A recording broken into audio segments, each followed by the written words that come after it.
আমরা এখন নেমেছি রাজহাঁস আইল্যান্ডে, যেটা চিল্কার মধ্যে বৃহত্তম আইল্যান্ড। প্রায় একটা প্রান্ত থেকে আরেকটা প্রান্ত পর্যন্ত 80 কিলোমিটার রাস্তা।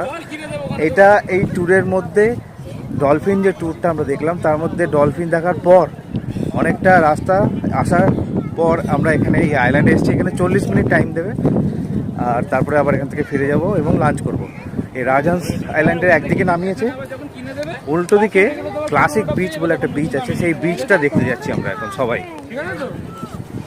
এখানে অনেক ডাব বিক্রি হচ্ছে, জানি না কত করে দাম, একটু জিজ্ঞেস করব কত করে, যদি ঠিকঠাক দাম বলে। এখানে একটু দাম বেশি হবে বলে আশা করছি, ঠিকঠাক দাম হলে পরে একটু ডাবের জলও খেতে পারি। তার আগে আমরা এখন যাচ্ছি ক্লাসিক বিচ। এটা কিন্তু যে সমুদ্রটা আমরা দেখছি সেটা কিন্তু বে অফ বেঙ্গল, মানে পুরীতেও, দীঘাতে হোক বা পুরীতে হোক বা এখানে বকখালি বলো, আর এই দিককার পুরোটাই কিন্তু বে অফ বেঙ্গলের মধ্যেই পড়বে। মানে সমুদ্রটা একই, আলাদা আলাদা জায়গায় আলাদা আলাদা বিচ। দীঘাতে একটু ঢেউ কম থাকে, আর পুরীতে কিন্তু অনেকটা ঢেউ বেশি, যেটা আমরা আগে দেখেছি ভিডিওতে, আগের দিনের ভিডিওতে। যদি ওই ভিডিওটা কেউ দেখে না থাকো তাহলে ওটা আই বাটনে দেওয়া থাকবে আর ডেসক্রিপশানেও দেওয়া থাকবে। আমি তো সবাইকে রিকোয়েস্ট করব যে আমাদের এই পুরী সিরিজের পুরো প্লে লিস্টটাই আমি বানিয়ে দিয়েছি। এই প্লে লিস্টটা পরপর ভিডিওগুলো দেখুন, প্রথম পর্ব, দ্বিতীয় পর্ব, এভাবে পর্ব 1, 2, 3 করে সব পরপর ভিডিওগুলো দেওয়া আছে। তো এই পুরো সিরিজটা সবাইকে দেখার জন্য অনুরোধ করব, তাহলে এখানে পুরীতে আসার ব্যাপারে সমস্ত ডিটেলস পেয়ে যাবেন। আমরা এখন ক্যাশরিনা অর্থাৎ ঝাউবনের জঙ্গলের মধ্যে দিয়ে যাচ্ছি। আইল্যান্ডের একটা সাইড থেকে আরেকটা সাইডে যাব। দেখ, সবাই ঝিনুক পড়াচ্ছে।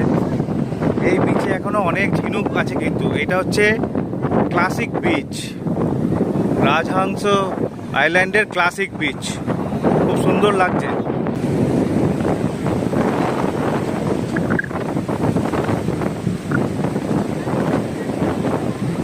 এখন আমরা এটা রাজহাংস বিচে আছি।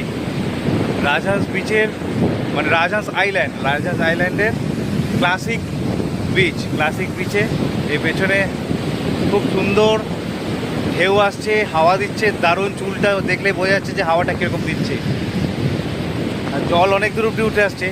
খুব সুন্দর লাগছে এখানে, কিন্তু মাত্র হাতে 40 মিনিট টাইম, তাই স্নান করা যাবে না। এখানে একটু ঘুরে, এখানে একটুখানি সময় কাটিয়ে এখানকার সুন্দর হাওয়া খেয়ে ফিরে যেতে হবে লাঞ্চের জন্য।